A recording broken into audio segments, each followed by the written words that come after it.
Wow, that was a crazy episode that we just filmed with Meltem Demirors. Absolutely insane. Unfiltered. She has no filter, which is what I love about her. Unbelievable. She lives in the future. Yeah, she's crazy smart, has some pretty mind-bending ideas about ways to take crypto and how crypto as a religion can actually start to promote the space broadly. So we got into it deep. It was crazy fascinating. I know you guys are going to enjoy it a lot, so let's just dive right in. By now, you know that I love going down rabbit holes. And today, I get to share one of my secret tools with you, Tegas. In today's market, we don't have time to spend weeks getting up to speed on a new company, industry, or idea. Tegas is the fastest way for investors and M&A teams to learn everything they need to know about a company, all from an on-demand digital platform. Tegas is the most extensive source of instantly available one-on-one conversations between investors and experts, covering companies from seed stage to the public markets.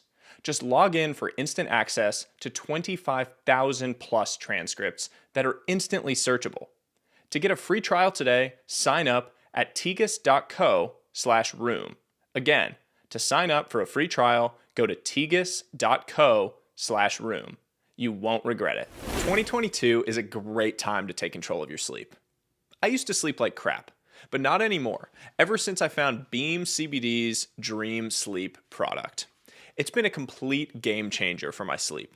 I fall asleep faster, stay asleep longer, and I wake up feeling refreshed, not groggy. It's a nano CBD product, so it actually gets absorbed into your body more effectively. It tastes great, and you're gonna love it. I couldn't be more excited to bring a special offer to y'all. Beam is offering $20 off any order of $75 or more for our listeners. Just go to beamorganics.com/room and use code ROOM at checkout. Again, that's beamorganics.com/room and use code ROOM at checkout to get $20 off any order of $75 or more.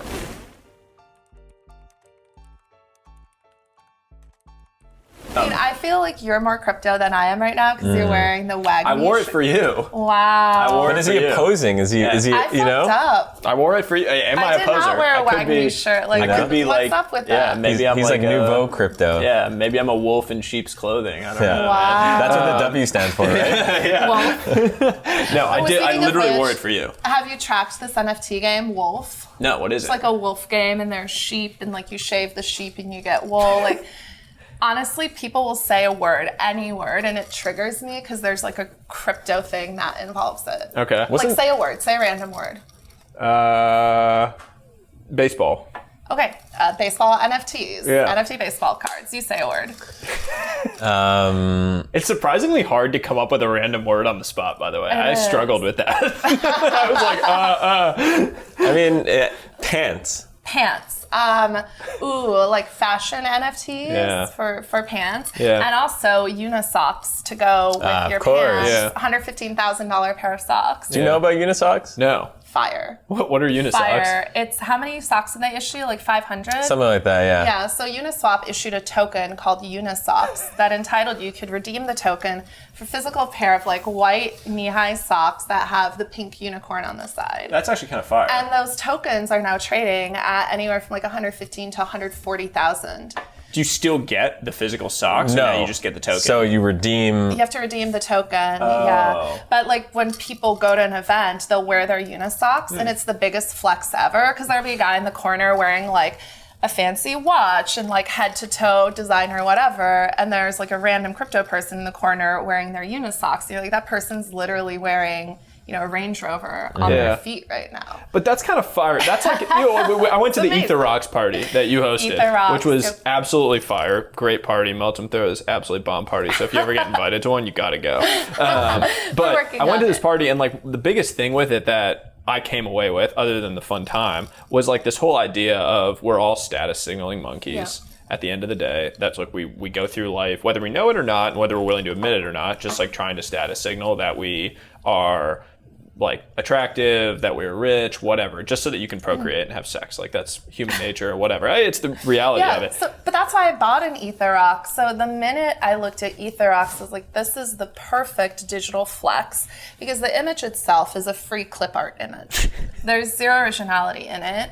The metadata, it's not even an ERC 721 token. The metadata associated with the EtherRocks, like, very vague, because it was built in 2017. It was one of the first NFTs. I didn't know that. Yeah, and so what's so interesting about, of course, I bought rock number 69 Of course. for the lols. And what did you pay for that? I paid 9 ETH when I bought it. It's now probably worth like, an EtherRock just sold for 200 ETH.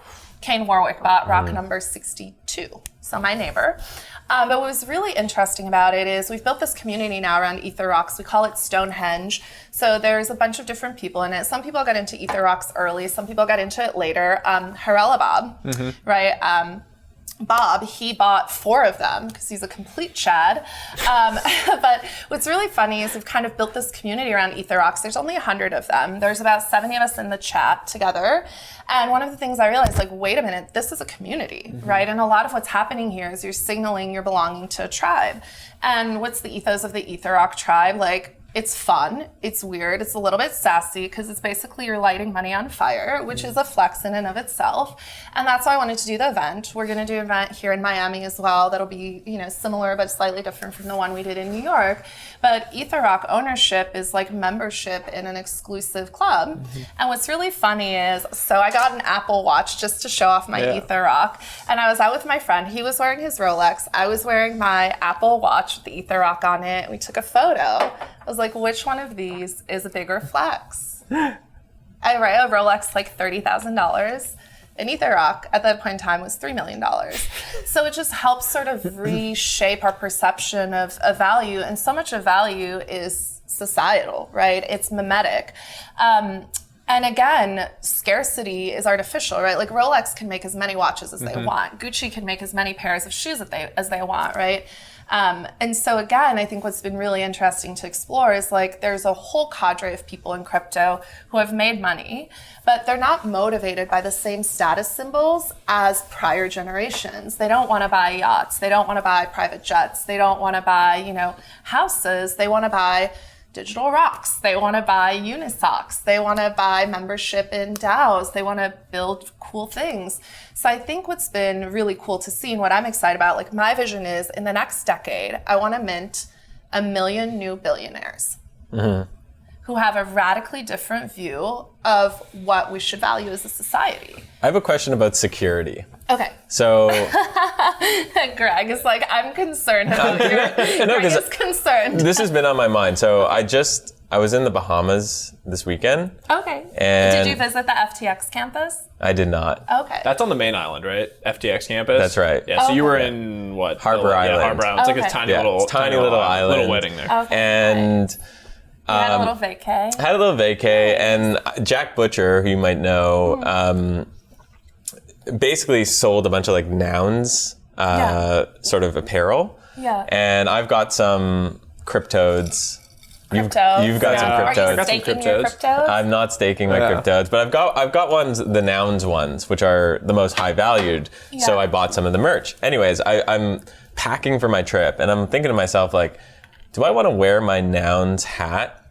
And because I'm kind of signaling to the world, like, I've got a wallet. Right. I've got like some expensive stuff in it. Yeah. And I'm curious, like, in this world where we're all, a lot of people are flexing status, digital goods, wallets, like, do you feel ever kind of like, oh my God, I don't want other people to know that I have this? Like, how do you think about that? Yeah, I mean, I certainly am never going to wear a shirt that says swag me. I don't wear like crypto swag because, again, I think when I'm out in public, I don't necessarily want people to look at me and be like, oh, this person has crypto. This is kind of a poser shirt, though, to be fair. Like, this is like the I'm poor, but I like crypto guy. Own it. But no, it is something to think about. One of the areas I've been investing in a lot is OPSEC and InfoSec. So one of the things, like I've been doing this for 8 years professionally now, right? So it's been a hot minute. And so through that process, my Bitcoin I manage through a company called Casa, which I'm an investor in, which is a multi-sig storage, long-term storage solution for your Also Bitcoin. a customer. Amazing. How do you find it so far? Love it. Great Right? experience. We need to build the equivalent for Ethereum, right? Right. But basically the idea is like long-term, the things you value, the things you want to hold them in a secure way. So that's OPSEC and having good operational security, having a ledger or a hardware wallet or a YubiKey linked to your software wallet, right? So that your assets can't be stolen. It's worth actually saying on Casa, as it's an interesting example of this for like, you don't even have to have like that much crypto in order to make this worth it. But basically, like Casa, as I understand it, it's multi-sig. So rather than like right now, if you have cash, you go put it in a bank account, you trust that the bank is able to keep it safe for you, and you just hope that that's true. And if like the government one day freezes all your bank accounts and you don't have it, you don't have access to that money. And if you go to the bank account, and they've done that in the past, right? Like it's happened in the Great Depression. Yeah, but also suddenly you go to like the bank. when I want to spend my money at Chase, I've actually had multiple instances with JP Morgan Chase, who I bank with, where I can't send wires and I have to go to a physical bank branch. They lock my account. I have to go to a physical bank branch with 2 forms of ID. I have a lot of questions like, why are you sending this wire? Where is it going to? What do you do for a living? And I'm like, it's none of your business. $10,000 at a U.S. bank account, they have to flag it to the federal government. Yeah. $10,000. SR, yeah, special activity Absurd report. if you're going to get $10,000 in cash. But Casa allows you to completely own the security of your crypto. Well, right now it's just Bitcoin. I would guess in the future they expand into other assets. More assets. But the other cool thing is they've also built an inheritance protocol, right? So if something should happen to you, God forbid, right? They have a solution they've built that allows you to share some of the keys with family members, a trusted lawyer, a third party, so that if something were ever to happen, your Bitcoin would be passed to your next of kin. But the other component that I think is really important that you're touching on is InfoSec, information security. And this is where actually Twitter has been a really interesting tool for me. So I'm extremely visible online. And I share a lot online. Like it's God so bless funny. you. I talk to people and they're like, I feel like I know you because you share so much of your life. That was online. how we became friends. That is how we became friends through the internet. But what I'm doing effectively is people are not curious about me because they feel like they already know me. So it makes it easier to hide in plain sight, and you practice really good InfoSec. So I don't receive mail at my house. I receive it at a registered agent who receives my mail for me and forwards it on to me. Packages get sent to PO Box, right? You just have to think a little bit more about what you're disclosing and be really selective. I never tag locations on things. Typically, if I'm at an event, I won't share anything about it until I leave the event. So I think when you're in crypto, and again, as the world shifts and more of our lives become digital, like forget crypto, like everything in our lives is digital. We as a society just have to become more mindful of information security, operational security, and how we safeguard like these very important components of our identity, our privacy. And again, I think people are just now starting to build the tooling and infrastructure. It's not all crypto related either, right? A lot of this is just basic knowledge and teaching people how to have good OPSEC and good InfoSec. This is an interesting... What's the difference between OPSEC and InfoSec? So operational security is having processes in place. So for example, whenever I use my MetaMask, I'm going to plug into my ledger, and that's operational security. It's process driven, right? Okay. So when I'm performing various functions, I have a process that helps me be secure in how I do it. So it's like having manuals and guidebooks and a step-by-step process for how you do certain things to do them securely. Information security, InfoSec, is how you keep data secure and how you obfuscate certain pieces of information, like PII, personally identifiable information, to help you maintain information security. By the way, if someone hasn't coined the term practice safe InfoSec, Yeah, that's good. someone do it. Like someone do it. That's pretty. That's the We new should make sure it's Yeah, like we should. I practice safe OPSEC. Exactly. it's good. That could be a Sponsored good by t-shirt. Trojan. Or no, it should be sponsored by Casa. So shout out to Nick and James. Totally.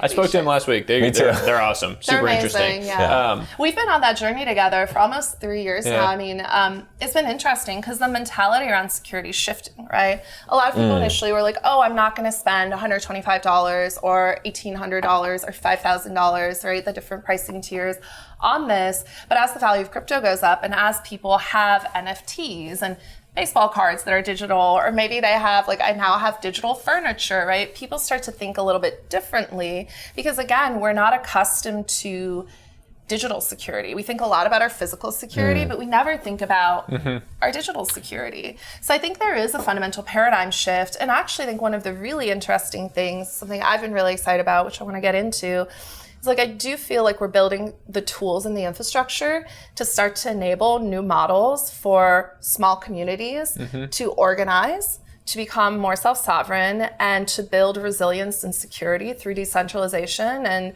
permissionless like infrastructure in new and novel ways.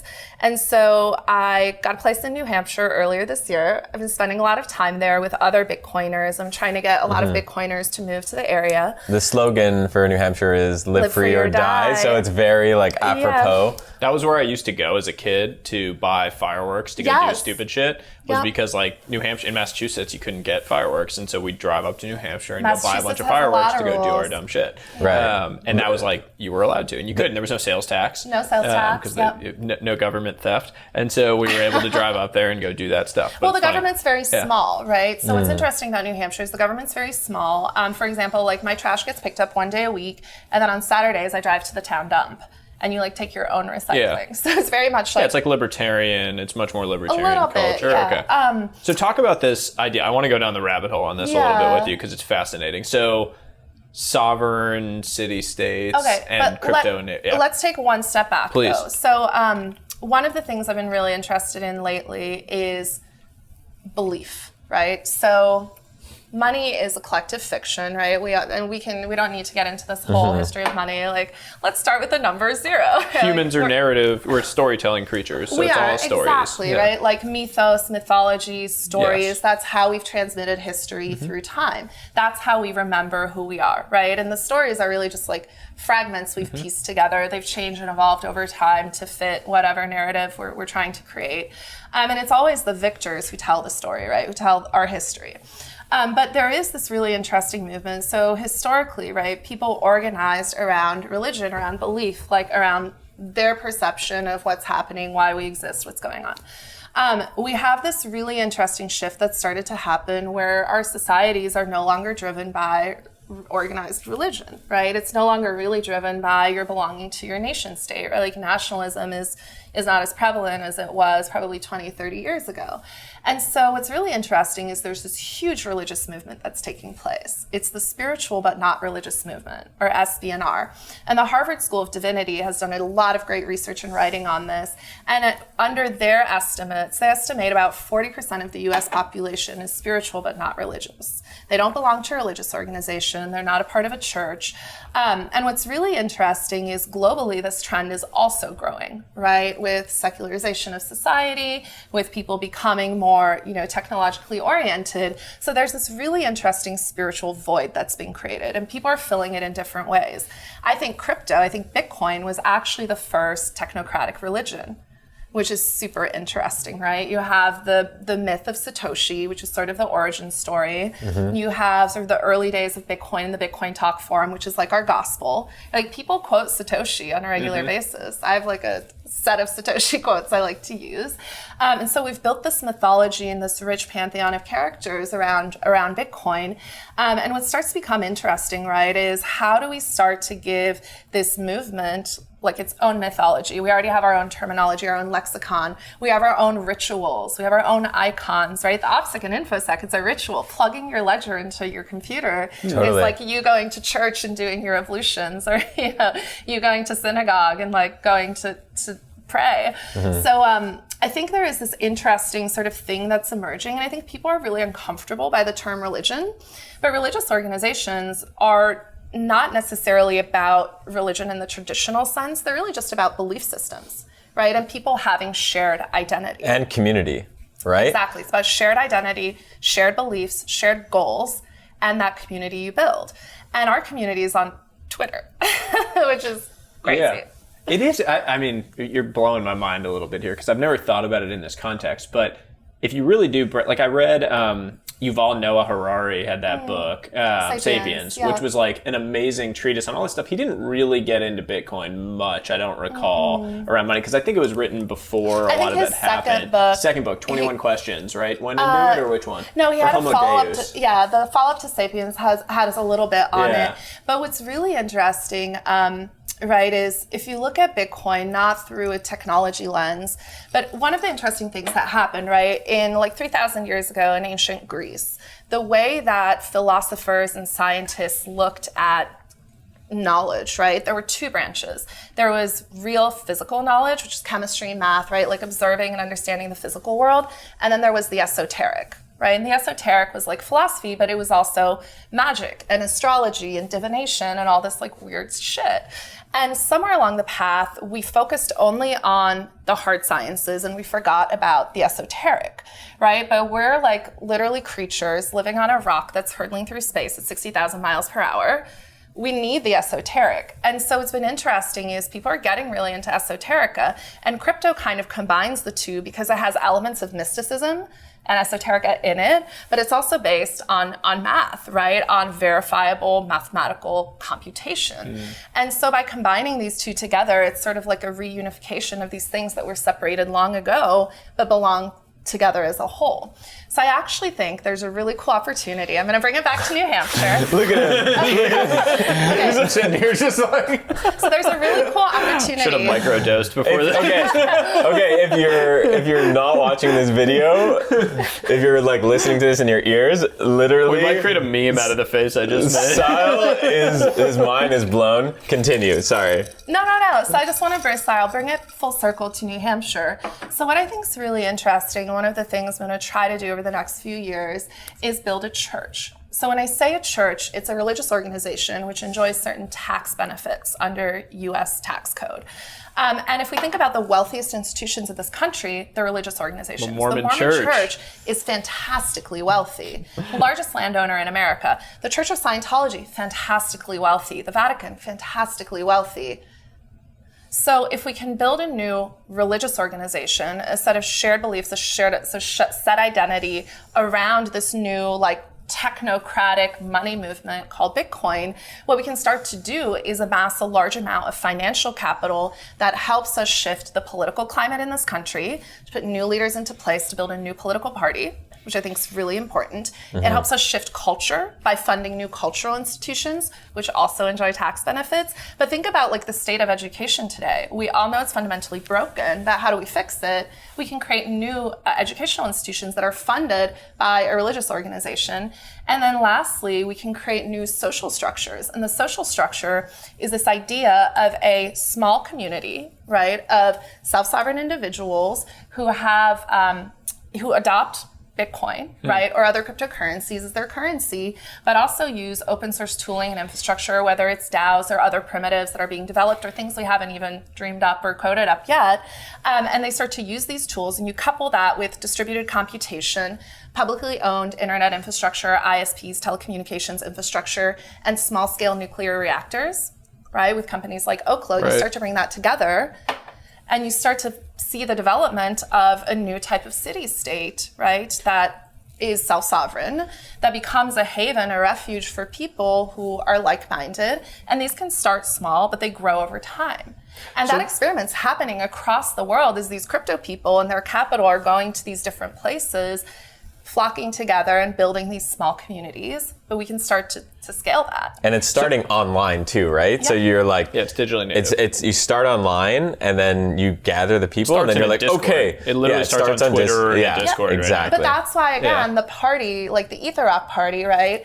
One of the realizations I've been sort of working through and thinking about is like these conferences we have and these events we have, they're really like us going to mass together. Right.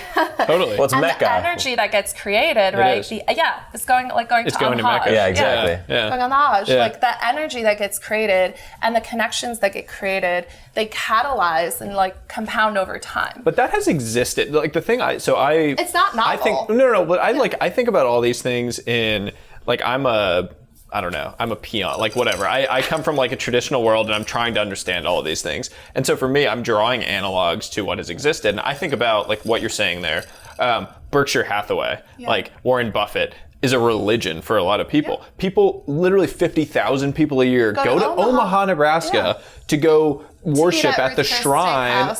Worship at the shrine. And I've gone to it. It's amazing. And it's an amazing event. You go and you meet a bunch of other people who have also worshipped at the religion of this like value investing, whatever it was and what it is now. Apple, sort of a religion. Like people, there are a billion people in the world that have an iPhone. When I hold an Apple iPhone and there's someone on the street in India holding an iPhone that's like a poor person on the street, we have something. Let's talk about Apple for a second. So here's the next extension of this, which I think is so interesting.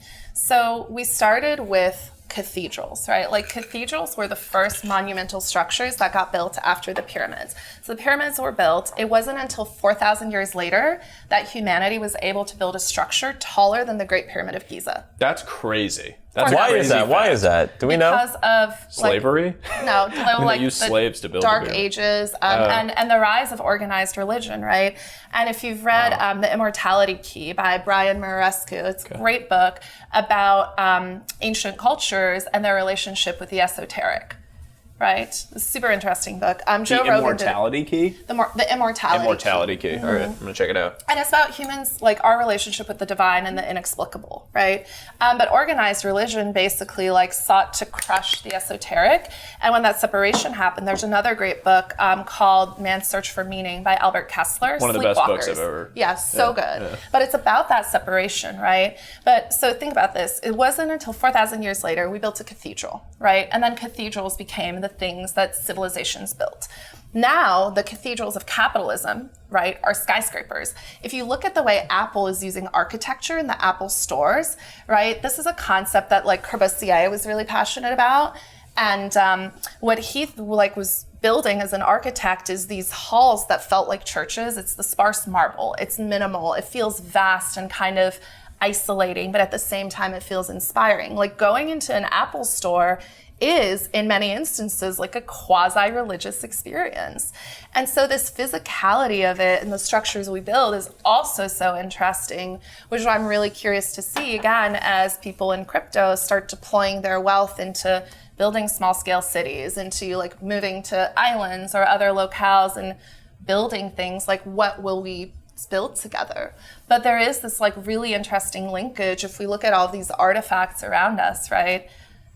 They're all a product of belief system and what we're trying to convey. I have an interesting idea that I want to throw out here because I think you guys will have thoughts. So one of the issues I see with all of this massive new wealth that's been created within crypto is because of our current fiat tax system, there's not a great like on-ramp for all of that wealth to be put to productive use. Like there's so much wealth that's been created. Those people would love to build companies on the back of it, build new protocols, build, create jobs, do all sorts of things that like build great new cathedrals, but like create massive wealth. But currently, because if they go use it or try to redeploy it, there's like someone that's trying to go grab pieces of it. There's not a great way to do it. So I wonder whether the government or tax authorities, whatever, should basically create like a tax jubilee where people that have amassed a certain degree of wealth within crypto can like almost repatriate it into productive uses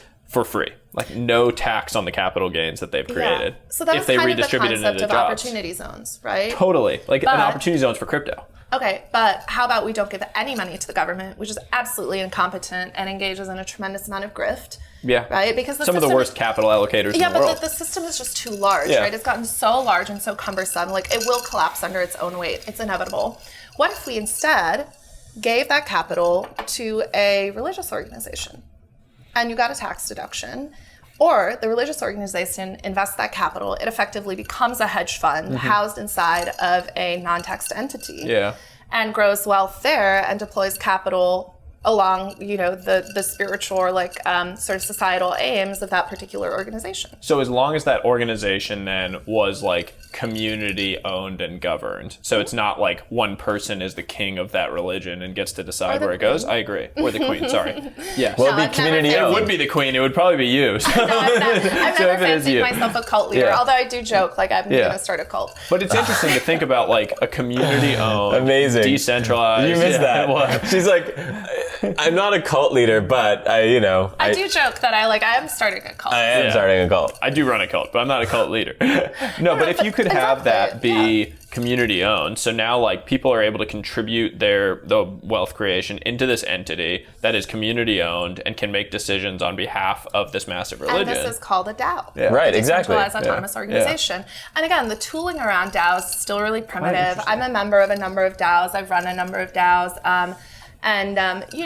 It's still really early stage. DAOs, by the way, like crypto is not a panacea to all of the challenges that exist in trying to build tools for social coordination. Or like crypto is not a panacea for any of the ills in society. It's just a tool that we can use. But it is a really interesting tool. It's being used in really interesting ways. And I think one example of that, Constitution DAO maybe is a bad example of that. I think that, it's funny, yes, like lols, but you had some good hot takes on it. I like poorly organized. Yeah. But that's an example of a group of people banding together. I'm part of another DAO called Hashes DAO, where we collect generative art, and that's been really interesting. So we created these substructures called permutations, where you elect a team to run a specific permutation. They get an allocation from the treasury, and then they provide updates to the community on what they're doing, and then anyone can propose to run their own sort of permutation. I'm part of Friends with Benefits, which is another DAO. It's like a social club. And so they've been doing a lot of cool stuff, and they've had all these spin-offs and different programs that have come out of that. But I think, again, we're at this really early stage of experimenting, and I do think we're living through like this digital renaissance where you have crazy people on the internet who now have capital, right? We have financial capital. We're going to buy some political capital. We have a lot of social capital. And we're going to use it to try really interesting new things. And I think the other thing I really focus on, and this is where we get back to mythology, our perception of reality, right? We collectively get to decide what reality is. Like all of us are collectively responsible for building the reality that humanity lives in. And a lot of us abdicate that responsibility, right? We like sit down, turn on Netflix, and just tune out because it's really fucking scary sometimes.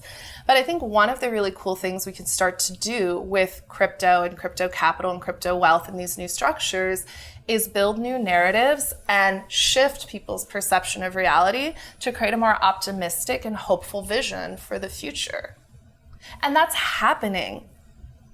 I completely agree that all of the people that are out there saying like crypto's a scam, all of that, like all the negativity around it, if you actually go spend time at a crypto native event, like I spent a bunch of time at NFT week. I was like reasonably deep in NFTs and spent some time, but I went and spent a week there and just spent time with people. You know why I'm laughing? Why? I'm laughing because you're wearing a WAGMI,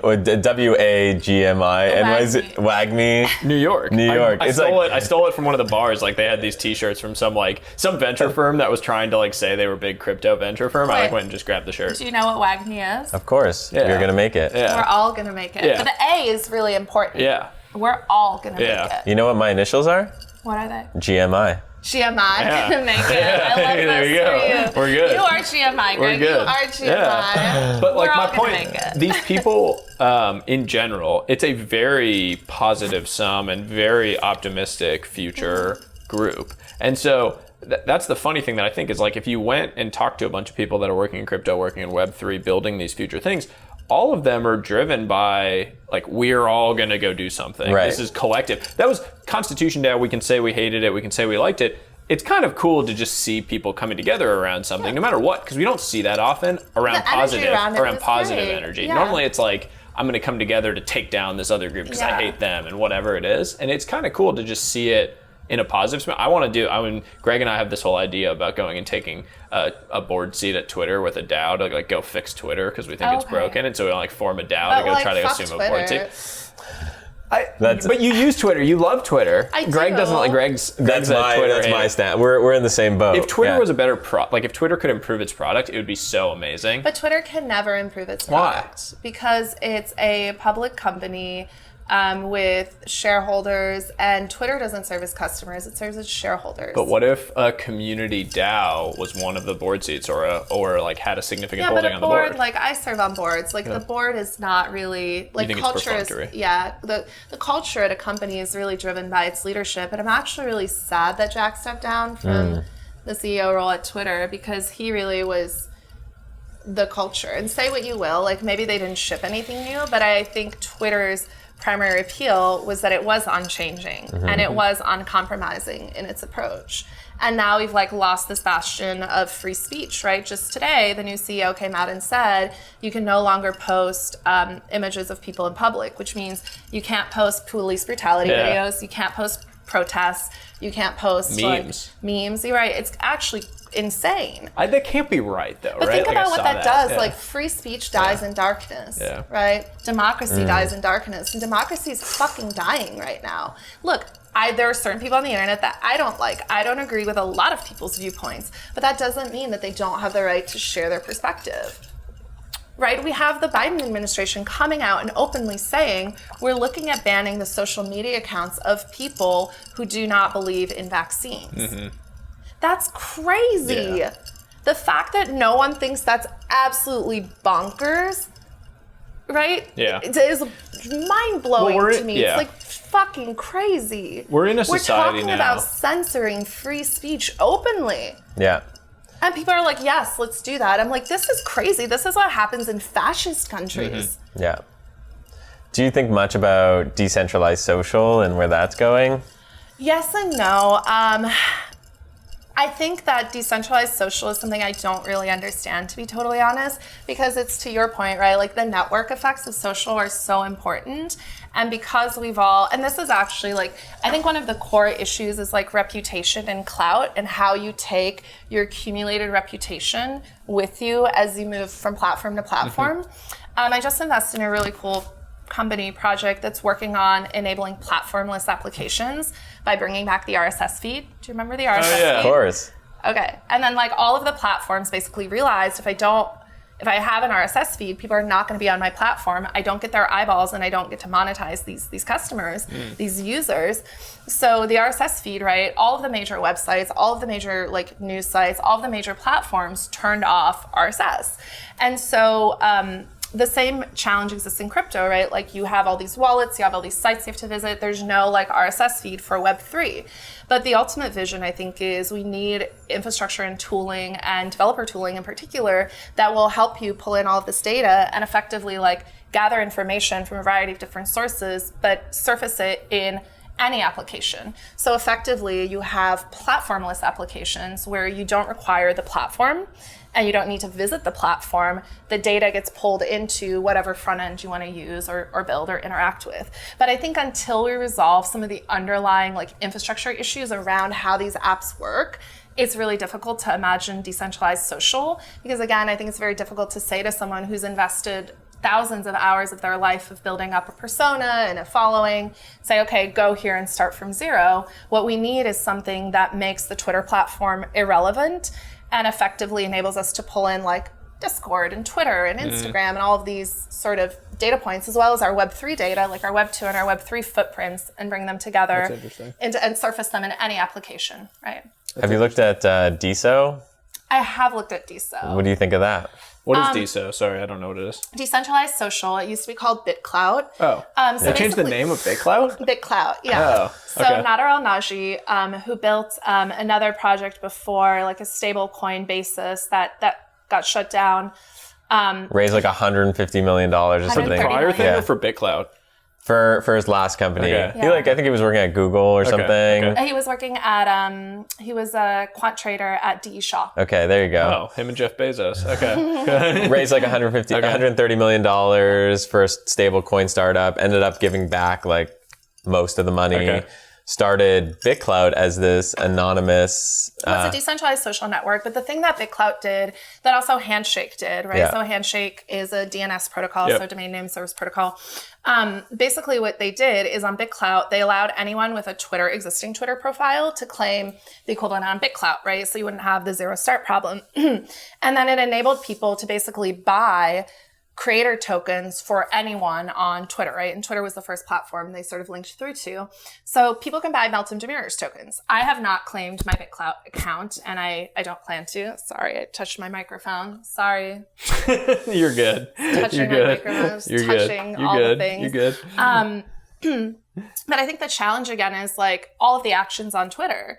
So why would I invest hundreds of hours into building up my BitClout, right? And the idea was if we incentivize people with free money, then they'll come and they'll stay. And no, what happened is people came, they claimed their free money, they cashed out, and then they went right back to Twitter. Shocker. It was a brilliant growth loop, to be fair. Yeah. Like it was brilliant in that it played into the like Think Boy VC narrative of like everybody tweeting about how amazing it was, and you had to tweet to claim it. So all of a sudden, a bunch of VCs, a bunch of people were tweeting about it. Yeah. We have a group chat that a bunch of VC Think Boys are in, but not VC Think Boys. There's a bunch of like, you guys are Think Boys, what am I? We're not Think Boys. We're not Think Boys. There's a bunch of like guys that started companies and things. I don't know what I'm doing in it, but I'm in this thing, and all of them were like so hyped for 1 week. It was like everyone pouring money into BitClout, like we're gonna get rich off BitClout. And then I literally didn't do anything because I didn't understand it. And a week later, BitClout got like rug pulled. Everyone lost their money on it.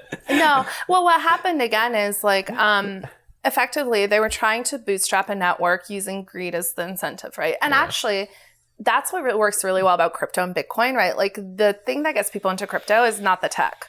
It's greed. Yeah. Like, let's be very honest, right? Like, yes, the tech and the vision and like the narrative is super compelling. For a lot of people, the greed's a big part of it. And as they get into it, they stay, not because of the greed, but because of the community and like how fun and wild and cool this alternate reality is, right? Like when you step into crypto Twitter. How fun is this week? Yeah, you step into like through a portal and you're like in Wonderland, right? Yeah. Or maybe it's a little more dystopian and weird. Somewhere in between. But you step through a mirror and you're like, what did I just walk into? Yeah. But it's cool. It's exciting. It's like exhilarating. It makes you feel something. I think the issue with like using greed in social applications is what else is there? This is actually my big issue with play to earn games. Mm-hmm. Like literally play to earn games. Like Axie doesn't need to have anything in the game. All they need is just a box that you click thousands of times. And the box just gets smaller and smaller and your yields go down and down and down and down. That's what play to earn is, right? That's what a lot of the DeFi stuff is like a lot of the hopping from like Ethereum. Now people are migrating to Solana. Like the majority of Avalanche's growth has been driven by people hunting for yield, right? Because they don't give a shit about the platform. They don't care about like what it is. They're just looking to maximize the ROI on the time they spend on these things. So it works, but there has to be something more there. The goal is that the greed and people coming in for the money will build community, and that the community will be strong enough, right? And the mythology around it and the narratives and the symbols and like the shared identity will be strong enough to keep people there. And the issue with BitClout was it just wasn't there. I feel like the point you just made of the greed, in my mind, it's like Gartner hype cycle. Like you have greed draws a ton of capital flows into this, which then the greed collapses because the market will collapse at some point. Like you'll have a drop. But the reality is all that capital flowed in. And so then people that are real believers in the tech and the people that are building can use that to build what the future is. And then every low ends up higher than the prior low. So this is Carlotta Perez, right? Okay, so Carlotta Perez, researcher at MIT, wrote a book called Technology Revolutions and Financial Bubbles, which is basically about this phenomenon, right? New technology comes out, new thing comes out, people pour a ton of money into it, really excited, but the actual product itself, right, like the ability to deliver real value isn't there. So there's all this paper value that gets built, then there's a crash, there's a correction, and then the real value gets built. A great example of this is Chainlink, right? Chainlink is a project that started in 2015. Wow. I knew the founders, like we used to go to the BitDevs meetups and eat free pizza. But project started, didn't really have a clear vision, got really popular, and they made a bunch of money, and they were able to use the money, right, to build something really innovative and that's actually useful today. But there's sort of this interesting challenge, right? It's chicken or eggs. Like, do you start with a capital or do you start with a product? Right. And a lot of crypto today uses this model of financial bootstrapping where they use greed as the mechanism, right? And they have like liquidity mining and airdrops and all this other shit to incentivize people to pay attention. But the issue is there's so many things that are doing it that if you're a profit maximizer, you're just going to go from thing to thing to thing to thing.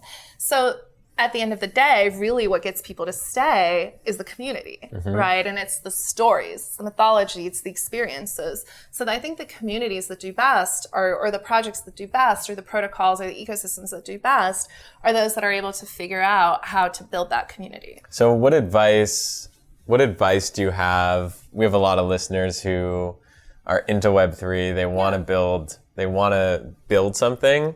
What advice do you have for designing mythology? Okay, so one thing I've been really fascinated by is the role of historians. Not many companies today employ historians, but I think every company, every project should employ a historian and like a chief storyteller. So I think having someone who is like the spirit animal of your business, like at CoinShares, my business, I'm our spirit animal. I write our mythology, I write our narratives, right? Like You're also my spirit animal for what it's worth. So. Happy to do that. No, but it's really important, right? Like someone needs to keep receipts. And again, like the people who have power in the present, they write the story of the past. Right? It's always been that way. Now with Bitcoin, we have the ability to record historical information with fidelity, which is like so cool, but we don't need to get into that. But yeah, I would say like having a storyteller and really thinking about intention. I think at the end of the day, the other thing is like intention and the energy you create, people feel that. So I always like to joke that I'm not a venture capitalist, I'm a vibe capitalist, which sounds a little bit cheeky. And like shout out to Jeff Lewis at Bedrock, you know, he's a fellow vibe capitalist. But I think vibe capitalism, like for me, when I interact with founders, I don't care about your product roadmap. The vision is what I want to understand, and I want to understand why you personally are excited to build that vision, why you think it needs to exist. Like VCs do a lot of performance art, right? Or they do this weird like power flex with early stage entrepreneurs where they're like, oh, show me a business plan, like calculate your TAM. I'm like, I don't fucking know what their TAM is because nobody's ever built this before. Like, what are you going to do? This is like an academic exercise to see if you know how to use Excel. It's whack. So I think it's really about like, what is the intention? What's the vibe? And then for me, one thing that's really important that may not be important for other people, I think having fun is really important. And there's like this sort of levity and like lightness that has to be there. So I think remembering like the fun component is really important, but having a storyteller and really investing in storytelling is important. And physical events, like bring people together in physical space and see what happens when you create a good container. Like let the magic happen organically there. It's almost like I have three things from that. One, you need like a chief community officer, someone like that really understands community. That was can my do the first physical job in events, crypto. bring people in. That's amazing. Yeah. Chief narrative officer is the other one. Somebody that's like in charge of the storytelling, in charge of the narrative around it because of how powerful that is. Yeah. It's just like that can be a huge unlock for you if you figure that out. No companies in traditional world are thinking about that. They're like trying to cobble together actually narrative. I went on a little search. Herman Miller, the furniture company, has a company historian. And internally in their office, they have a museum where they gather and collect and archive all of the sketches and like products of the past. A lot of design houses will have this, but I think tech companies need to have it and as communities, well. right? Yeah. Like I'd love to see like, in Discord, a channel that's just like our museum, right? Yeah, like what's it's like the cool history. idea? Yeah. Well, it's one thing. It brings the conversation full circle because we talked sports at the very beginning. One thing sports leagues have done incredibly well is the Hall of Fame. Like you can go to Cooperstown if you're a baseball fan and go experience the history of baseball. You can go and to the NFL Hall of Fame and get the whole mythology behind this religion that you're buying into. Or you can go like Green Bay Packers Stadium has a museum where you can go and experience. And in baseball, what I love is they give people like honorific titles, right? Like Babe Ruth, like what was he known? Everyone has like a nickname. Yeah, the Babe. The Babe, yeah. Like, I don't know, like people are known for a thing or they have a nickname. You also have, baseball has this really unique thing. Foul balls, no one talks about this. Foul balls are the most unique thing in baseball because there are hundreds of thousands, probably millions at this point, of people out there who have a piece of history from the sport that they display. Like people go catch the foul ball. You go with your dad, do a game, or you go with your mom, do a game, and you have your glove and you catch a foul ball. And it's like this, I mean, I remember when I first caught a foul ball. I like still remember the day. And it was 25 years ago. But that carries with you, that history. So by the way, this is why I think sports teams and sports franchises are great investments because they have intergenerational product market fit. So if your grandpa was a Patriots fan, you're a Patriots fan, your child's going to be a Patriots fan. It is, right? And so many things in our world are like cults of belief. Why not money? Why not communities? Like, it's not a crazy leap to think about all of these different things as like quasi-religions. It's just that we attach religion to like this very structured sort of Abrahamic religion that we've had in our world today. But so I do want to close out that conversation. So the religion of this church that you're talking about building, what is the actual how are you going to actually do this? Like, is the government going to allow you to go create Bitcoin church or whatever it is, crypto church, and declare it as a tax-free entity? So the process, there is a process, and actually there's a group of people out west who created the Church of Marijuana. So they went through the process, and like the church or the pasta monster, what is that called? Like Pastafarianism. It's like a joke religion. Spaghetti monster or something? Yeah. It's like, the flying there was like a spaghetti South Park episode about this way back in the day that I loved. Yeah. And again, like think of how Scientology started, right? Like L. Ron Hubbard went to his friends. He was a sci-fi writer. Yeah, exactly. So shout out Tom Cruise. So there's a process. So from a like administrative perspective, you file something called a 1040 form. Okay. In the 1040 form, there are specific things you have to share. You have to share your organizing documents, like the underlying philosophy, the religious texts of your religion, right? And then from there, it's an administrative process like anything else, like setting up a 501c3. There's a little bit more legwork involved, but So are you doing this? Is this in the works? I'm starting to work on it. Yeah, okay. I'm pretty interested in tracking this. I feel like this is a really interesting thing because it does present a way where people can contribute the wealth creation into a productive set of means, because the church will presumably be deploying this into a bunch of job creation, a bunch of infrastructure creation, interesting things being created, cities, whatever it might be. Yeah. And you can do it in a tax efficient way where you're not relying on the government to allocate capital. And by the way, this idea is not unique, right? Like a lot of people are working on different permutations of this, but I think again, right, we've lived for so long with this religion, like this thing with no name, but we all feel it and we share a certain affinity, right? Like when you meet someone, you share that affinity where you're like, oh, this person is like me, right? Because you feel a certain type of affinity because you don't have any strong sort of affinity with any other large organized group. But it's never had a name. It's never had an identity. It's never had like any organizational structure around it.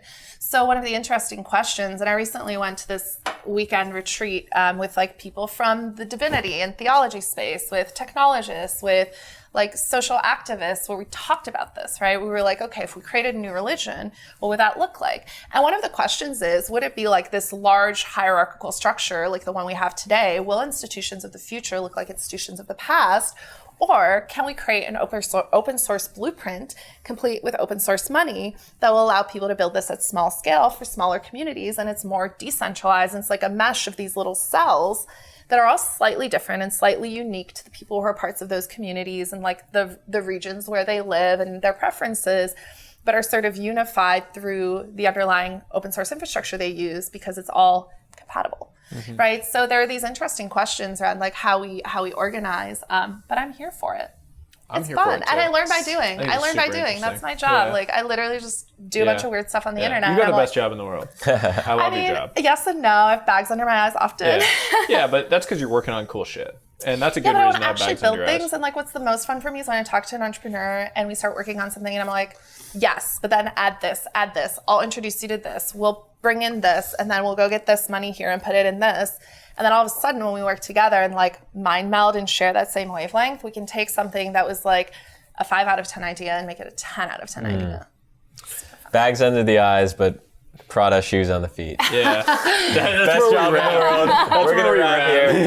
This has been amazing. Yeah. Where could people find you? I know you're an amazing Twitter follow. So even if you hate Twitter, you are a great Twitter follow. Yeah, I love Twitter. Yeah. I'm just an idiot on Twitter. I just like tweet random stuff. Yeah. I'm at melt_dem. DMs are open. So happy to chat with people. If anyone's working on any of this, like happy to chat on Twitter, or just give out my phone number to people as well. This is a burner, by the way, so don't worry. You're not going to get anything Vibe capitalism. Good. Yeah, vibe capitalism. I'm just here to vibe. And then CoinShares.com is our company. And yeah, that's it.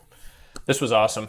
Thank you so much. Thank you so much. You're the best. That's Seriously, awesome. Blew my mind on a bunch of stuff, and I'm looking forward to the future of this Bitcoin religion. I know. Are you going to join the I'm in. I think it's church, super interesting. I would contribute a bunch of my capital gains into it. I think it's fascinating. I had a question, actually. So you mentioned Bitcoin specifically. Do you think, like, how are you thinking about other cryptocurrencies versus Bitcoin? Yeah, that's a great question. So I'm not a Bitcoin maximalist.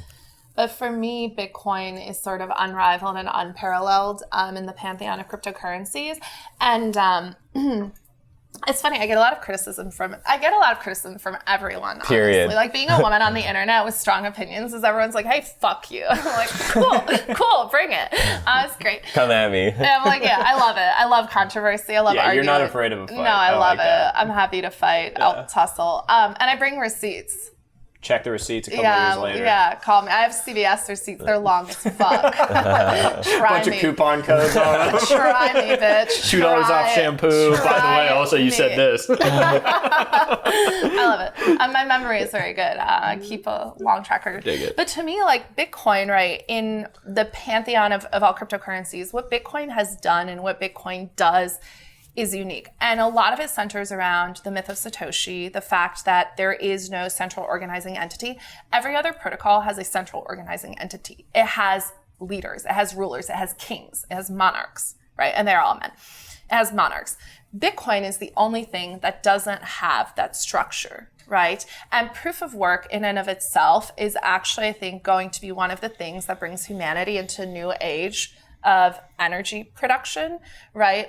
Because Bitcoin is effectively a money battery. It enables you to balance like power on the grid. And I used to work in energy before I worked in crypto. So it's like brings my two worlds together. But I think Bitcoin is like, if we think about cathedrals, right? Bitcoin's a digital cathedral. It has intergenerational product market fit in a way that no other cryptocurrency does because it's made it 12 years. It's survived all of these assaults and attacks and nobody has been able to co-opt Bitcoin. Yeah. Right. And so I think, again, if I want to make money and I'm motivated by like greed and this fun, like flywheel, Bitcoin's not the place to do it. I think Bitcoin is really like long-term where I want to hold my wealth, where I want to hold my information, right? Information about like who owns what. Like the Ethereum network has been rolled back. Ethereum's not immutable. These other chains are not immutable, right? So I think, again, when we think about like humanity and what we're trying to achieve, Bitcoin is the only thing today that I know of that is able to give us the security guarantees, the settlement guarantees, and the InfoSec and OffSec guarantees, right? From a network perspective, from a computational perspective, in a way that no other crypto network can. So that's why I still spend so much of my time on Bitcoin. Cool. I like it. Yeah. So I've got a wrap because I drank 3 tequilas. And I've got a bathroom too. I'm like, what? All right, man. Crazy episode. What was your one big takeaway from today? I really like the framework for how she thinks about kind of looking at religion and applying it to crypto communities. So instead of a Bible, you have a white paper. Instead of holidays, you have a roadmap. Instead of rituals, you have things like GM, and we are GMI. And I think there's a lot you can do if you're trying to create a popular crypto or Web3 project. Just looking at religion as a way to give you some ideas. I loved that too. I thought it was really interesting and it stretched my mind a little bit thinking about it, and like the analog of Sapiens, which is one of my favorite books, which if you haven't read is amazing and tons of good discussion points around it. I thought the religion angle is really interesting. And then just in terms of like tactical application, if you're going to build something in Web3, all of Meltem's points around having a like real chief community officer and a chief narrative officer were super interesting to me. And so just as like a structural framework for building a company and building a business around Web3, I thought that was fascinating. Absolutely. So if you're crypto curious, this is an amazing episode for you. But I will say, Meltem does live in the future. So I'm sure a lot of people are going to listen to this and be like, no way. And there's some people are going to be like, absolutely. So I want to hear from you all. Like, let's talk about it in the Discord and just hear, you know, do you believe in what she's saying, or is this just a pretty future? Yeah, we got to go deeper on it. There's so much to talk about here, and the future is a little crazy, and sometimes it looks completely insane in the present. So I would encourage you as you listen to it to stretch your mind a little bit and start thinking about, could this be real, even if it sounds nuts? And let's get into it. It's going to be fun. We'll go into the community. Let's start jamming on it and go deeper. See you in there. 2022 is a great time to take control of your sleep. I used to sleep like crap, but not anymore, ever since I found Beam CBD's Dream Sleep product. It's been a complete game changer for my sleep. I fall asleep faster, stay asleep longer, and I wake up feeling refreshed, not groggy. It's a nano CBD product, so it actually gets absorbed into your body more effectively. It tastes great, and you're gonna love it. I couldn't be more excited to bring a special offer to y'all. Beam is offering $20 off any order of $75 or more for our listeners. Just go to beamorganics.com/room and use code ROOM at checkout. Again, that's beamorganics.com/room and use code ROOM at checkout to get $20 off any order of $75 or more. By now, you know that I love going down rabbit holes. And today, I get to share one of my secret tools with you, Tegas. In today's market, we don't have time to spend weeks getting up to speed on a new company, industry, or idea. Tegas is the fastest way for investors and M&A teams to learn everything they need to know about a company, all from an on-demand digital platform. Tegas is the most extensive source of instantly available one-on-one conversations between investors and experts, covering companies from seed stage to the public markets. Just log in for instant access to 25,000 plus transcripts that are instantly searchable. To get a free trial today, sign up at tegas.co/room. Again, to sign up for a free trial, go to tegas.co/room. You won't regret it. Join our free community at trwih.com.